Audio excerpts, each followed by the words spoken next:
Pangontra sa masasama itong ipapatato ni Sir. Nice day ngayong araw. Ang client natin ngayong araw ay may plano na magpatato sa bandang leeg. Gumamit ako ng foaming soap ng Crazy Tattoo para mas maganda yung pag-ahit. At ngayon naman gagamit ako ng stencil transfer gel ng Crazy Tattoo Supply para madikit ko yung stencil ng maayos at matibay na hindi basta-basta mabubura. Para naman sa mga nagtatanong, lalagay ko na lang din sa comment section yung link ng shop nila. At dahil nakaredy na si Sir, itattoo na natin sa kanya yung design na gusto niyang mangyari dito sa bandang leeg niya. Bale, ito yung first tattoo niya sa part ng leeg. Alam naman natin na medyo iba rin yung pakiramdam kapag nagpatato sa bandang leeg. Pero kayang-kaya to ni Sir dahil hindi naman ganun kalaki yung ipapatato niya. Kung baga, mabilis lang na matatapos. Marami nga rin ang nagtatanong kung masakit ba daw magpatato sa bandang leeg. Siguro masakit dahil ang tattoo ay sinusugatan. Pero marami pa rin naman ang nagpapatato. Kaya hindi ko na alam kung nasasaktan ba sila kasi balik pa rin sila ng balik at nagpapatato pa ulit. Pero hindi naman natin maikakaila na masakit talagang magpatato. Para sa akin, kahit saang parte naman ng katawan ay masakit na magpatato dahil nga sinusugatan yung balat. Pero hindi naman ganun kalalim yung sugat kapag nagpapatato. Siguro nga ayun din yung hinahanap ng karamihan. Medyo masakit at tatatak talaga sa balat nila. Kaya isa rin sa pinakamahalaga kapag nagpapatato ka ay dapat makabuluhan o meaningful talaga yung design na ipapatato mo. Para din pala sa mga nagpapatato, kapag gusto nyong magpatato sa artist, mas mainam na may idea na kayo na gusto talagang ipatato kahit wala pa yung mismong design na gusto mong mangyari. At kung kaya, dapat details din yung mga gusto mong ilagay sa ipapatato mo para nang sa ganon mas mabilis nyong magawa yung pinaka-design na gusto mong mangyari. Ang mga tao ay may iba't ibang gusto na design. Baka yung maganda sa amin ay hindi maganda sa'yo at yung maganda sa'yo ay hindi maganda sa amin.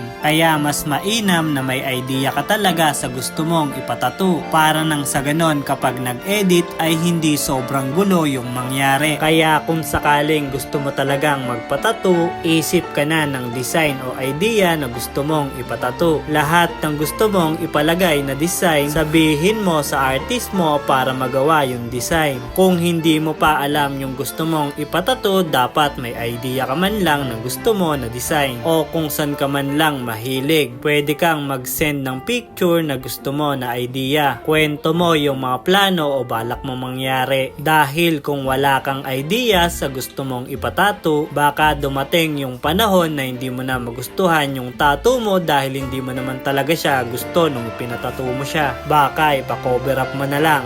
Kaya dapat kahit papano gusto mo o alam mo yung ipapatato mo. Huwag ka munang magpapatato kung sasabihin mo lang na kahit ano. Mas mainam pag-isipan mo ng mabuti bago ka magpatato para nang sa ganon ay wala kang pagsisihan sa bandang huli. At eto na nga yung kinalabasan sa ginawa nating tattoo kay Sir.